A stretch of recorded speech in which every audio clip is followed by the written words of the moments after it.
Let's now head over to Manila Memorial Park. We have with us mobile journalist Yeda Pascual to give us the latest. Yeda, how's the situation kung nasaan ka ngayon?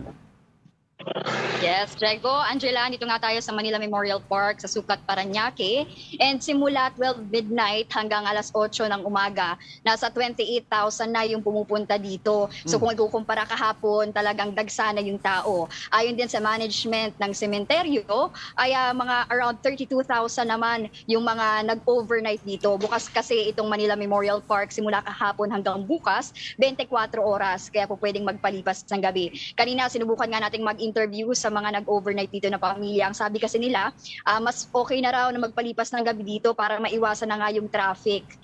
Dahil syempre, dadagsa talaga yung mga tao. At saka isa pa, Diego, Angela, wala pa namang naiulat na kaguluhan. Pero ang usual na problema, katulad ng mga nakalipas na taon, ay yung traffic at parking. Kaya paalala ng management ng sementeryo, ay kung malapit lang naman yung tirahan dito sa Manila Memorial Park, wag na sanang magdala ng sasakyan kasi sila lang din yung mapeperwisyo sa paghahanap ng parking. Yes, Yeda, pwede ba mag-overnight dyan sa Manila Memorial Park or may cut-off din?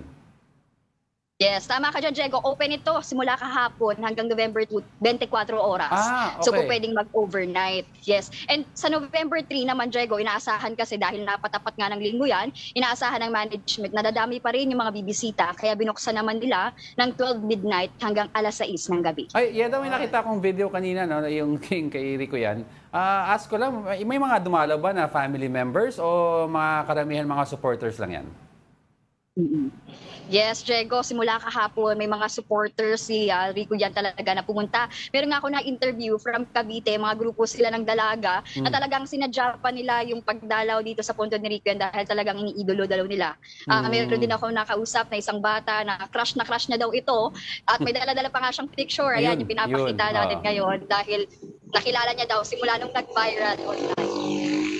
Interesting. Oo, talaga naman, taon-taon naman talaga, mga supporters ni Rico yan talaga pumupunta dyan at dinadalaw siya. Pero any untoward incidents na naitala dyan ngayon sa Manila Memorial Cemetery? So far, Angel, wala naman na naiulat na any kaguluhan.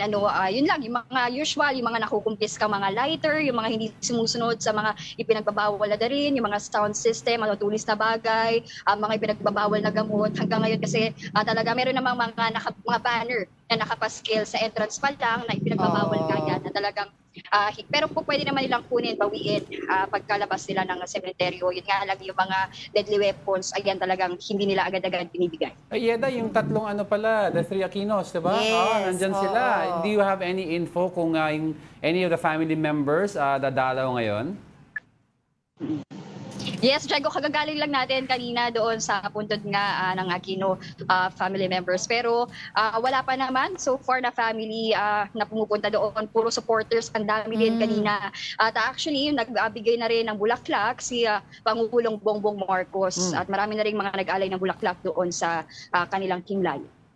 Alright. Linawin ko lang, si Pangulong Bongbong Marcos nagpadala ng bulaklak doon sa puntod ng mga Aquinos.